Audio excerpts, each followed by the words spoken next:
Good morning everyone. आज हम लोग आरटीपी का क्वेश्चन सॉल्व करेंगे। आरटीपी मे 21, पेज नंबर 260, आरटीपी मे 21। कल आपको 10 मिनट मिले थे, आज आपको 7 मिनट मिलेंगे। 7 मिनट। क्वेश्चन पढ़िए, एडजस्टमेंट्स मार्क कीजिए, फॉर्मेट बनाइए। हम 7 मिनट के बाद क्वेश्चन स्टार्ट करेंगे।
हाँ जी, करें स्टार्ट। 6 मिनट हो गए हैं, 1 मिनट और है आपके पास। किसी का फॉर्मेट बन रहा है तो कंप्लीट कर लीजिए।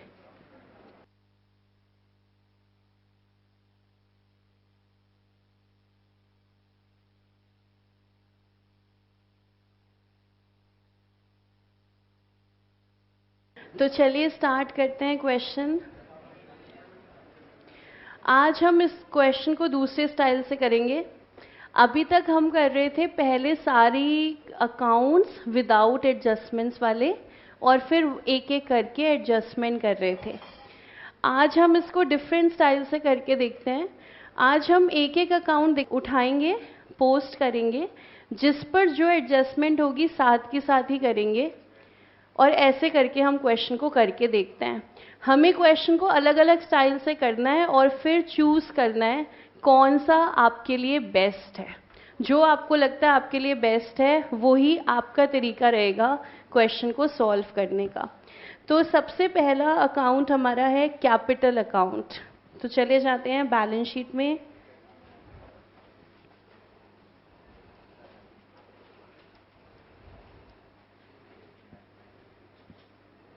$153,380।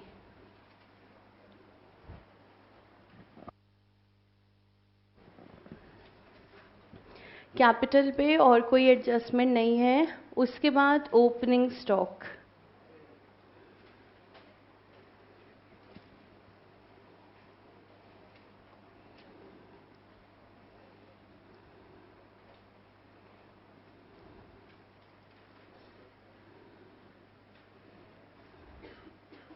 $93,600।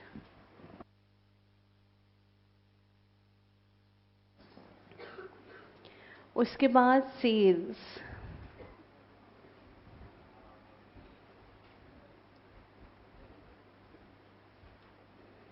सेल्स पे कोई एडजस्टमेंट है नहीं, पर क्या रिटर्न्स हैं? तो इसलिए फिर इनर कॉलम में ही लिखेंगे 779,200।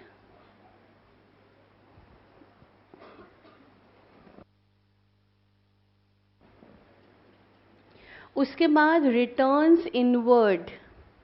रिटर्न्स इनवर्ड मतलब सेल्स रिटर्न। इनवर्ड मतलब हमारी तरफ आना। Returns inward is sales return. Minus कर देते हैं सेल्स में से।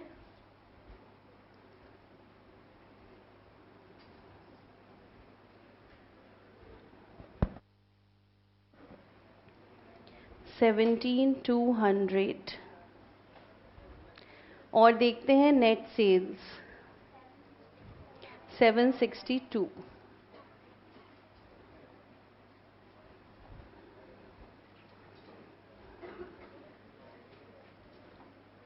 फिर हमारे पास हैं परचेजेस।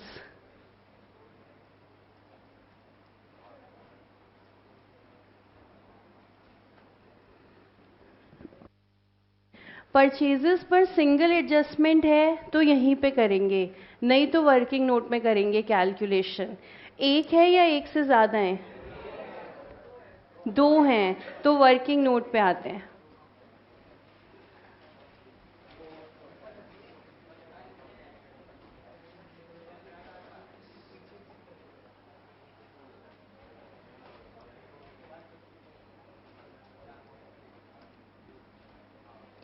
परचेजेस का बैलेंस हमारे पास आ रहा है 643,400।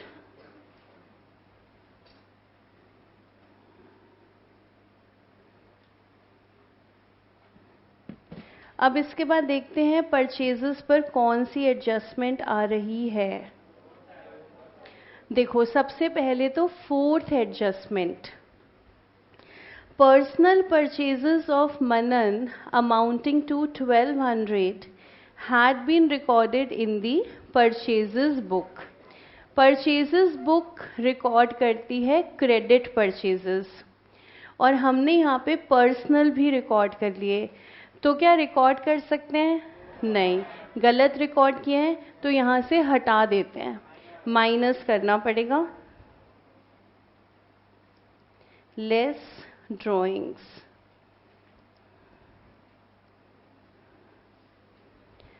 $1200। एडजस्टमेंट करते समय ध्यान रखना है सारे अमाउंट दो जगह पे पोस्ट होने हैं, तो इसी के साथ ड्राइंग्स का वर्किंग नोट बनाते हैं। अब ऐसा नहीं कर सकते कि ड्राइंग्स बाद में देखेंगे, नहीं तो अमाउंट छूट जाएगा। तो थोड़ी सी लाइन का गैप देके सेकंड हमने लिखा ड्राइंग्स। ड्राइंग्स के बैलेंस में ऐड हो जाएंगी पर्सनल परचेजेस।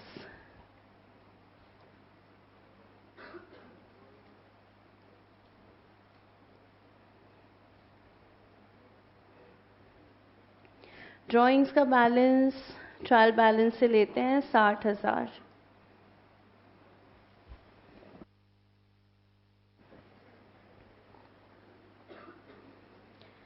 एंट्री नंबर 4 हमारी कंप्लीट है। एडजस्टमेंट 4 परचेज में से माइनस कर दिया है, ड्राइंग्स में हमने ऐड कर दिया है। अब परचेज से रिलेट कर रही है एडजस्टमेंट 7 भी। Credit purchase of rupees 800 had been omitted from the books। Add करना पड़ेगा अनरिकॉर्डेड परचेजेस।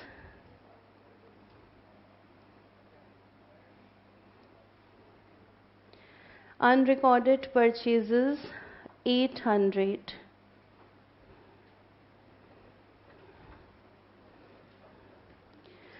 और इसका 800 का दूसरा इफेक्ट, जब हम क्रेडिट परचेज करेंगे जर्नल एंट्री क्या बनाएंगे? Purchases to creditors. Credit purchase की journal entry purchases to creditors. Purchase में ऐड किया 800 और दूसरा इफेक्ट क्रेडिटर्स में ऐड करेंगे 800। तो हमारा थर्ड वर्किंग नोट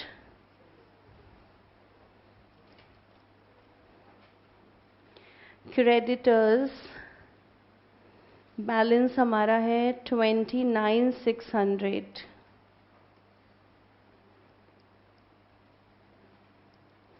ऐड करेंगे परचेजेस।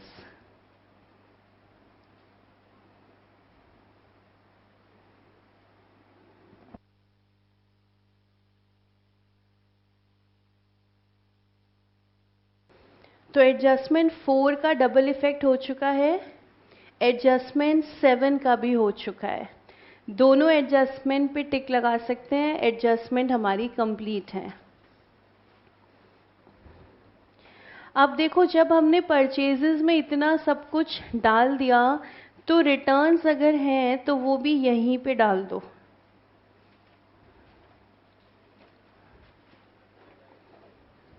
अगर हमारे पास रिटर्न्स हैं, यस रिटर्न्स हमारे पास हैं, रिटर्न्स आउटवर्ड परचेज रिटर्न 11,600।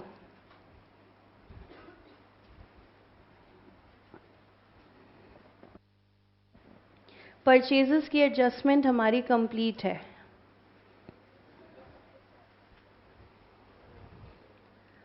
देख लो नेट कितना अमाउंट आ रहा है, 631,400। ये हमारी परचेजेस की एडजस्टमेंट है। बाकी दोनों वर्किंग नोट अभी ओपन रहेंगे, हम कंफर्म कर लें और कोई एडजस्टमेंट तो नहीं आ रही अभी।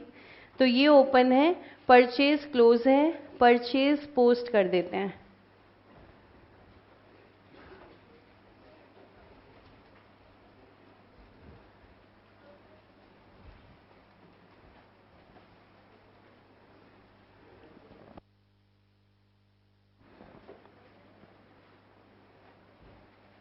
रिटर्न्स आप अगर वर्किंग नोट में दिखाते हैं इट्स फाइन, उसमें कुछ भी गलत नहीं है।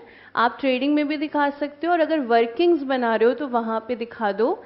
दिखाना होगा आपको, चाहे ट्रेडिंग में चाहे वर्किंग में। तो परचेजेस हमारी आ गई 631,400। नेक्स्ट अकाउंट रिटर्न आउटवर्ड, ये हम एडजस्ट कर चुके हैं। इसके बाद कैरेज इनवर्ड ट्रेडिंग,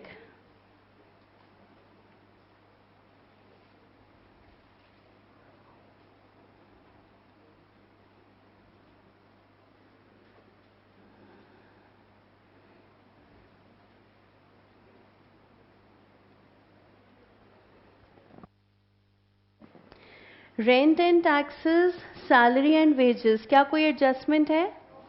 नहीं, तो P&L में पोस्ट करते हैं।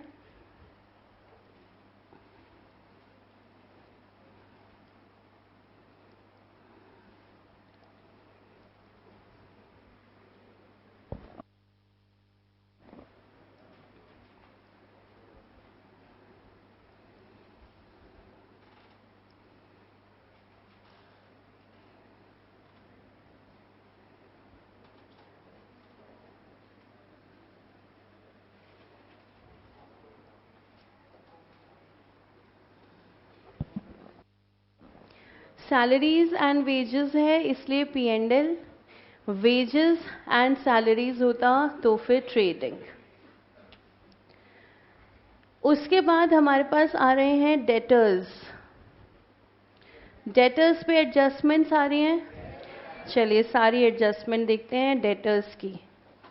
तो वर्किंग नोट में आते हैं हम डायरेक्टली, डेटर्स।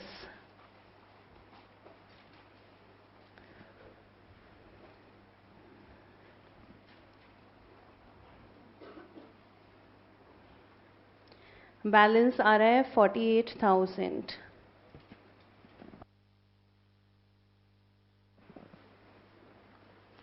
सबसे पहले first adjustment, included amongst the debtors is 6,000 due from Rahul and included amongst the creditors is 2,000 due to him।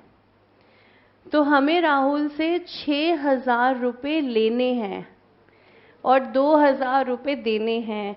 Common amount कितना है? कॉमन कॉमन अमाउंट 2,000 आ रहा है, तो माइनस भी हम क्या करेंगे 2,000 को। तो डेटर्स में से भी माइनस, क्रेडिटर्स में से भी माइनस। तो माइनस किया हमने और क्या लिखेंगे? लास्ट क्लास में लिखा था हमने कैंसलेशन अगेंस्ट क्रेडिटर्स।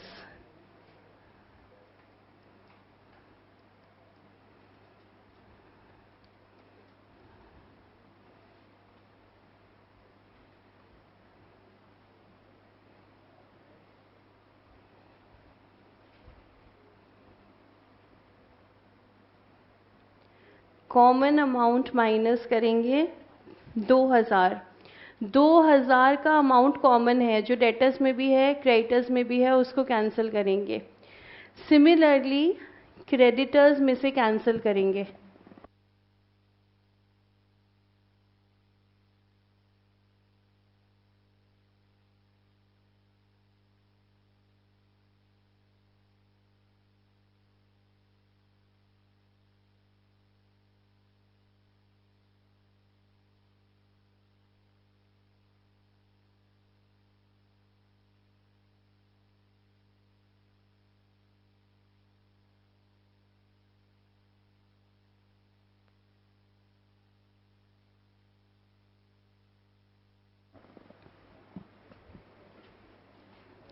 उसके बाद adjustment number second, provision for bad and doubtful debts to be created at a rate of 5%।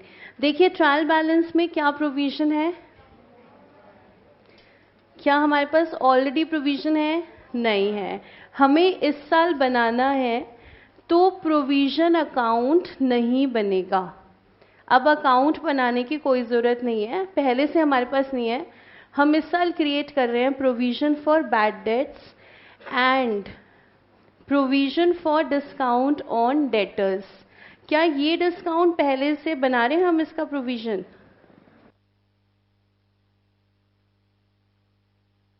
नहीं बना रहे, पहले से नहीं है, इस साल हमें बनाना है। तो हमारे पास देखो दो प्रोविजंस आ रहे हैं, provision for bad date and provision for discount. आपके अकॉर्डिंग पहले कौन सा बनाना चाहिए? बैड डेट के डिस्काउंट? डिस्काउंट मतलब क्या है, कैसा प्रोविजन है ये इस नेचर का प्रोविजन है कि अगर डेटर्स हमें जल्दी पेमेंट कर देंगे तो हम उनको डिस्काउंट दे देंगे। अर्ली पेमेंट डिस्काउंट है। आपका क्रेडिट पीरियड 2 महीने है, 3 महीने है, आप जल्दी पेमेंट कर दो, हम आपको डिस्काउंट दे देंगे। That is discount on debtors. और बैड डेट, जो लोग हमें पैसा देंगे ही नहीं, ये उनका प्रोविजन है। तो पहले किसको बनाएं? पहले उन लोगों को हटा देना जो हमें पैसा देंगे ही नहीं। जिन्होंने हमें पैसा ही नहीं देना, उन पर क्या हम डिस्काउंट सोचेंगे? हम डिस्काउंट उन पे सोचेंगे जिन्होंने हमें पैसा देना है। तो इन दोनों प्रोविजंस में से अगर ये दोनों प्रोविजंस इकट्ठे हैं, पहले कौन सा बनेगा? Provision for bad date. बाद में कौन सा बनेगा? Provision for discount.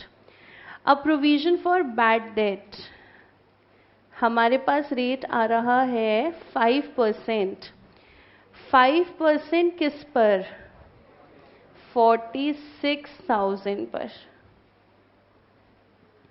पहले हमने निकाला अमाउंट डेटर्स का 46,000। अब बनाते हैं प्रोविजन।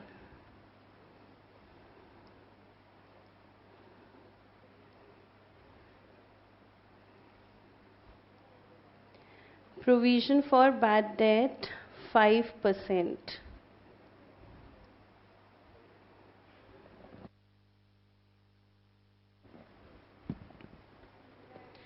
तो 46,000 का 5%, 2300। अब इसको पहले माइनस कर दो। 46,000 माइनस 2300, 43,700। इस पे बनाएंगे डिस्काउंट का provision.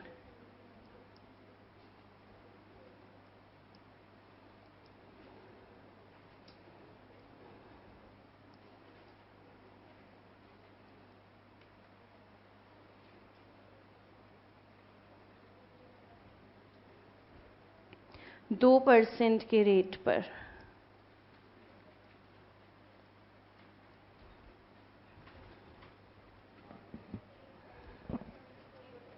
$874।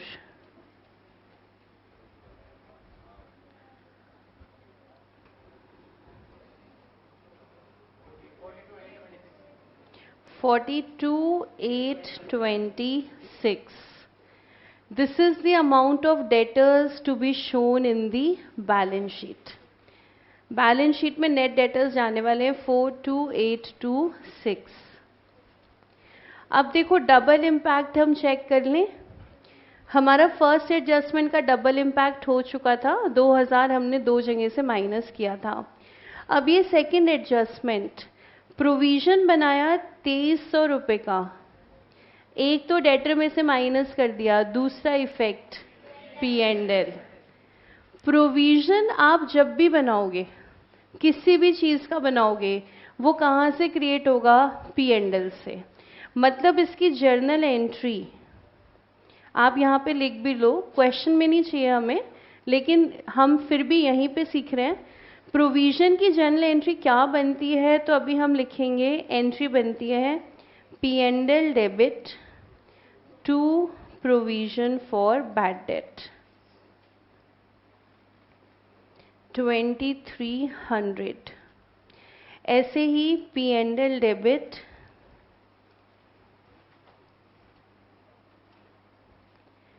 To provision for discount 874.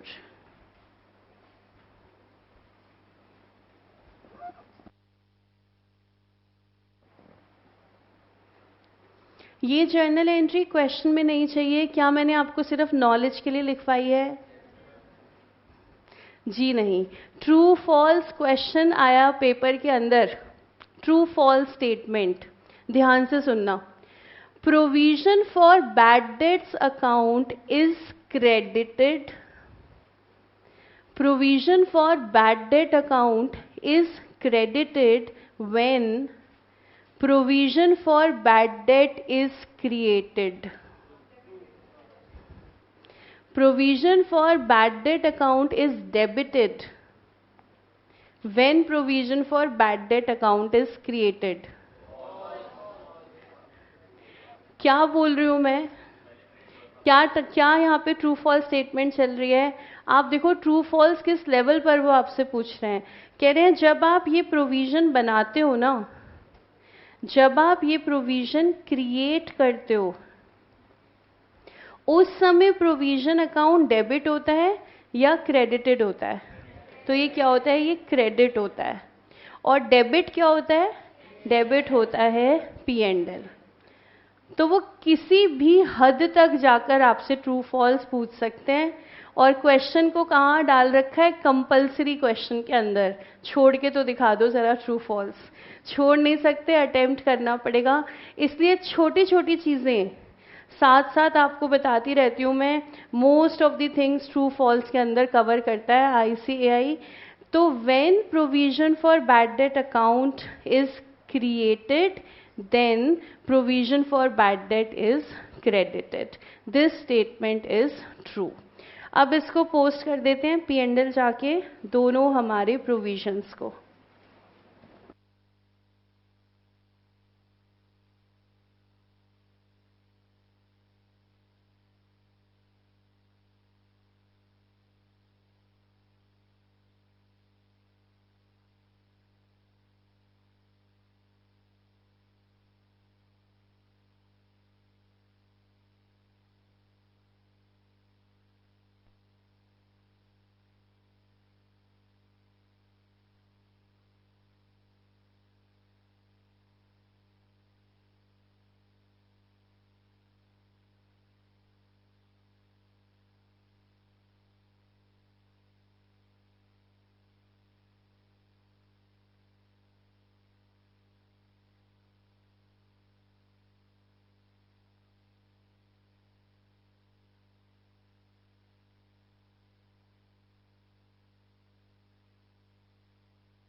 P&L post करके फिर उसके बाद बैलेंस शीट.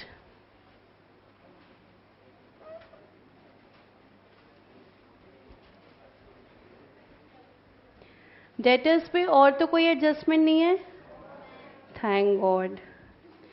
तो वर्किंग नोट नंबर 4, 42,826.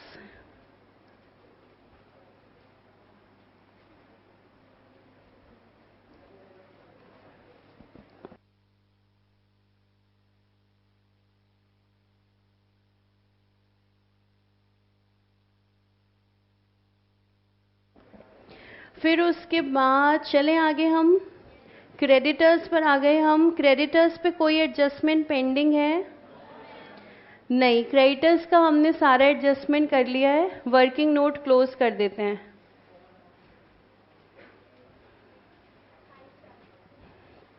28,400,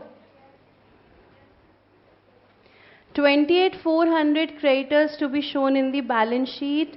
बाकी दोबारा चेक कर लो, 800 का डबल इफेक्ट हो गया था, परचेजेस 800 का, यस, और कैंसिलेशन 2000, इसका भी डबल इफेक्ट हो गया था। एडजस्टमेंट कंप्लीट है। 28,400 ना, तो creditors balance sheet.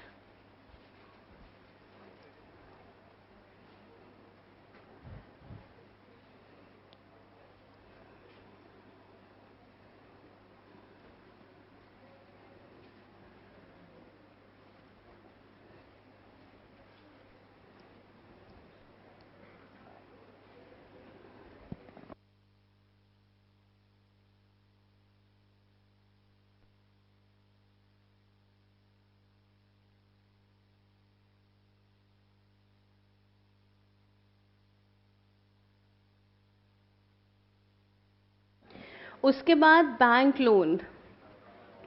Bank loan पर एडजस्टमेंट नंबर 5 आ रही है। Interest on bank loan shall be provided.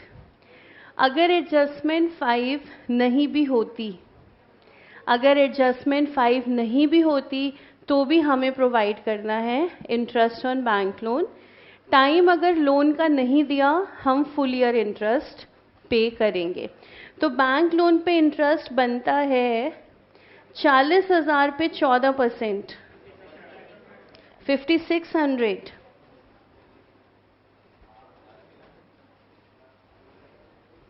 Working note number 5, interest की कैलकुलेशन।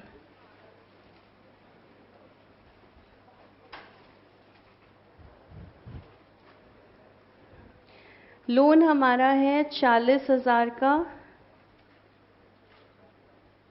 रेट चल रहा है 14%, फुल ईयर के लिए 5,600।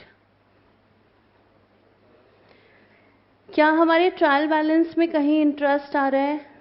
यस, इसके फौरन बाद ही आ रहा है बैंक इंटरेस्ट।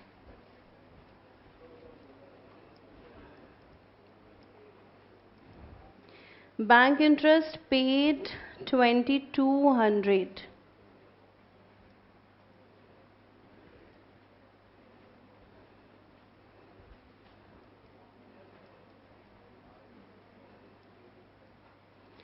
इसका मतलब outstanding interest is 34। Bank loan पे इंटरेस्ट बनता है 40,000 पे 14% का, फुल ईयर का 5,600। इंटरेस्ट पेड ऑलरेडी हमारे पास अमाउंट आ रहा है 2,200 रुपये। इसका मतलब आउटस्टैंडिंग इंटरेस्ट अभी भी रह गया है 3,400 का। पीएनएल के अंदर पूरे साल का इंटरेस्ट जाना है 5,600 और बैलेंस शीट के अंदर सिर्फ आउटस्टैंडिंग 3,400। क्लियर? पोस्ट कर देते हैं, पीएनएल 56, बैलेंस शीट 34।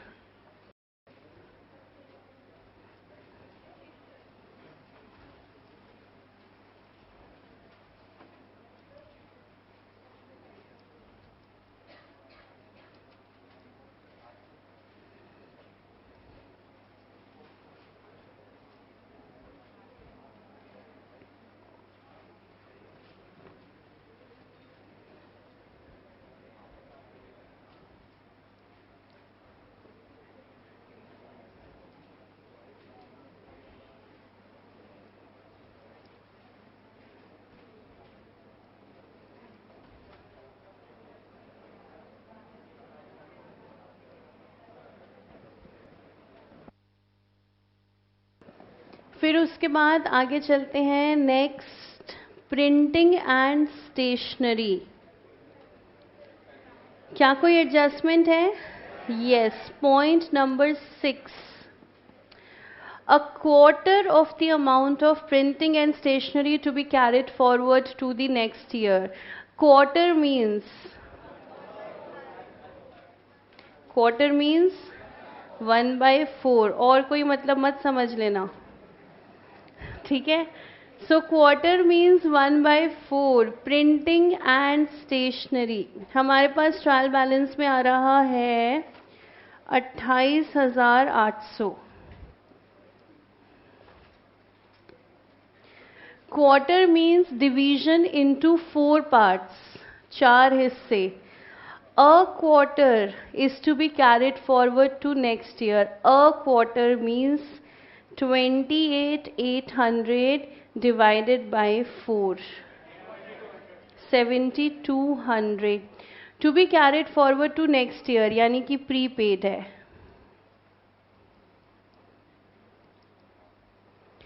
P&L के अमाउंट पे जाने के लिए इसको माइनस कर देते हैं.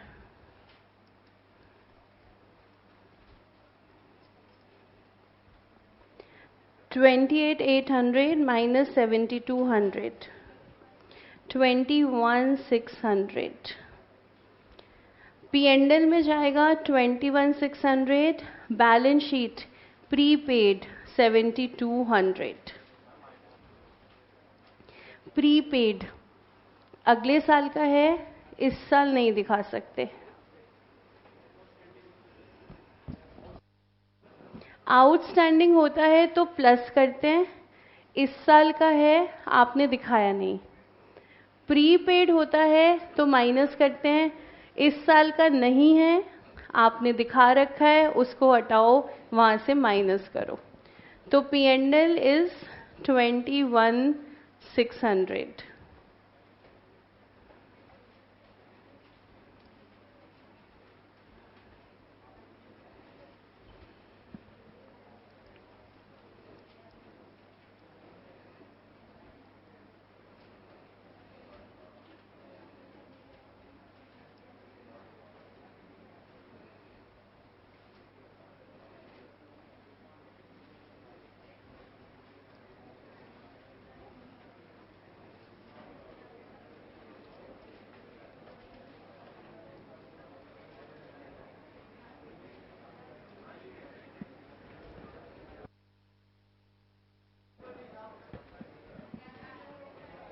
बैंक लोन रह गया, लो जी अब लिख लेते हैं.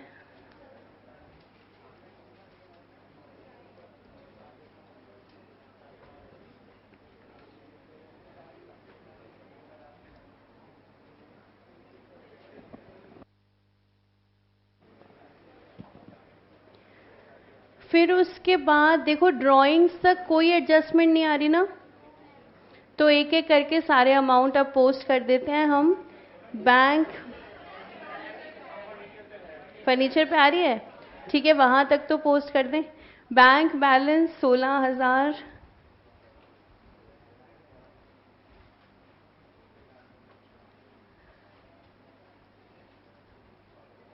या तो कैश एट बैंक लिखेंगे या तो बैंक बैलेंस 16. उसके बाद डिस्काउंट अर्न्ड P&L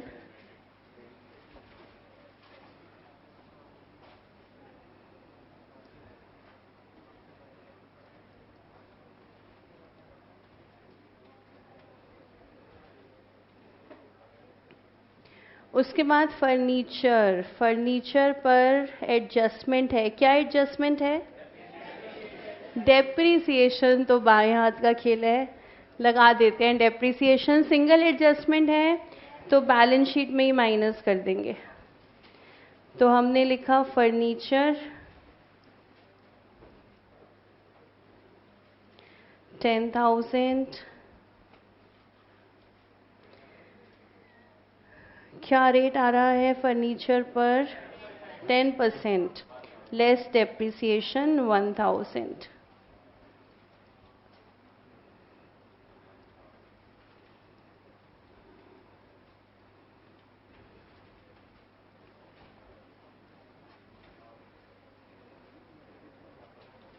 और ये हमारे P&L में चली गई depreciation.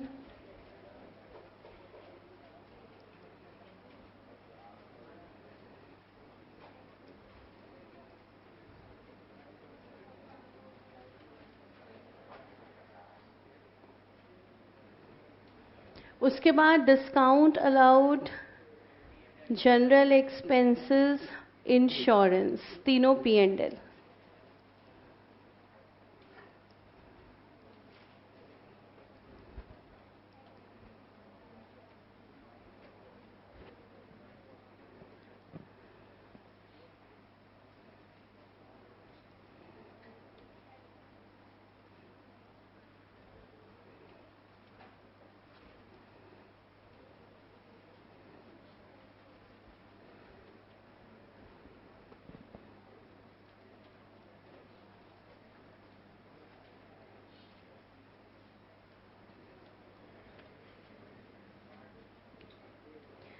Then postage, telegram, again P&L।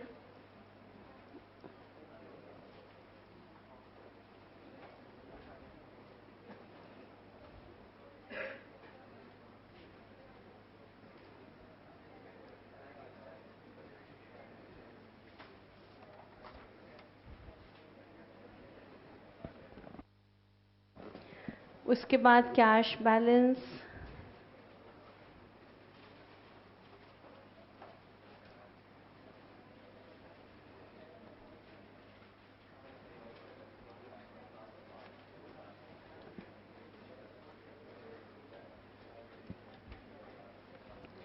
then traveling expenses,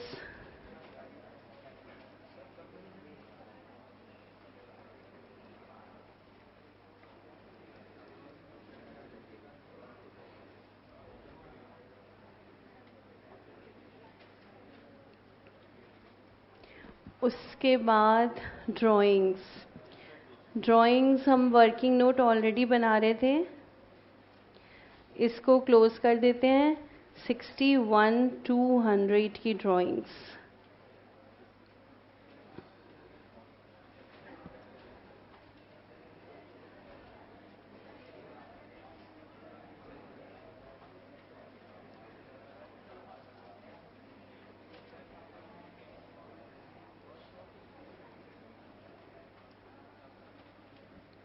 drawings के बाद एडजस्टमेंट देखनी है, कोई रह तो नहीं गई।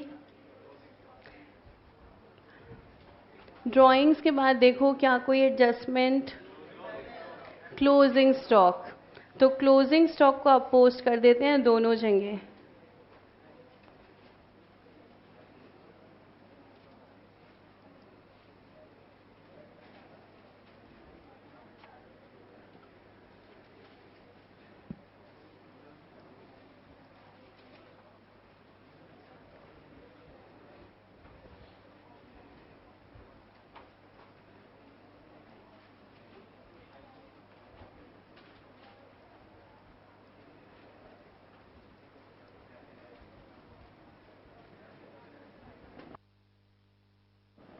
इसके अलावा कोई एडजस्टमेंट नहीं, सारी एडजस्टमेंट कर ली हमने।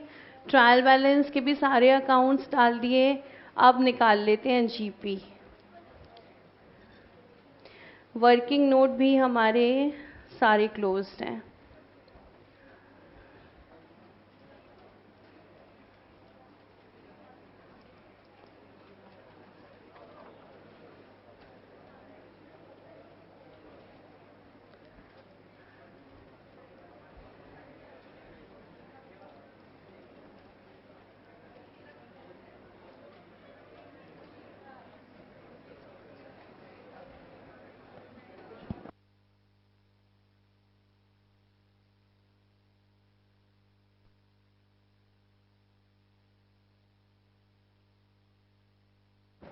हाँ जी, 1,55,000। देखिए क्या ये जीपी आ रहा है आपका 155।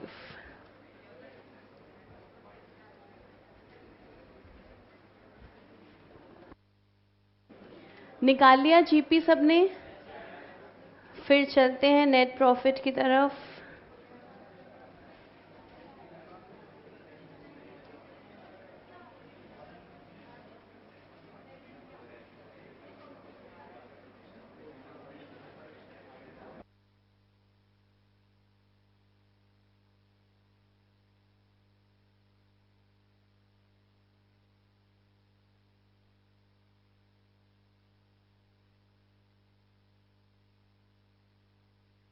देखिए आराम से, नेट प्रॉफिट कितना आ रहा है?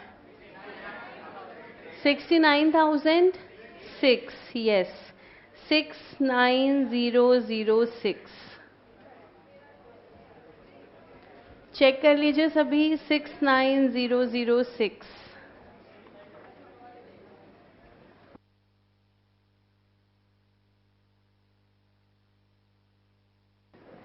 डन नेट प्रॉफिट, सबने निकाल लिया?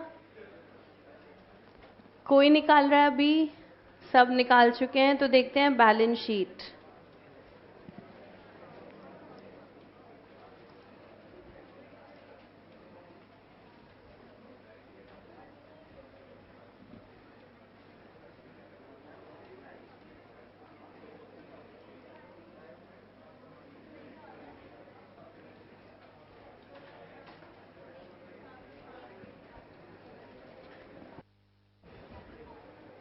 देखिए क्या बैलेंस शीट टैली हो रही है?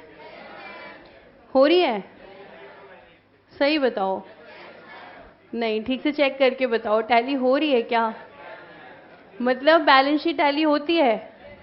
मतलब तुम अब ये अफवाह फैलाना बंद करोगे कि बैलेंस शीट टैली नहीं होती? नहीं कह रहे हो मैम, एक बार हम पार्टनरशिप की ओर देख लें, बस एक बार वो पार्टनरशिप वाली हो जाए, फिर हम कहेंगे ठीक है होती है। ये हो गई तुम्हारी टैली, 232986।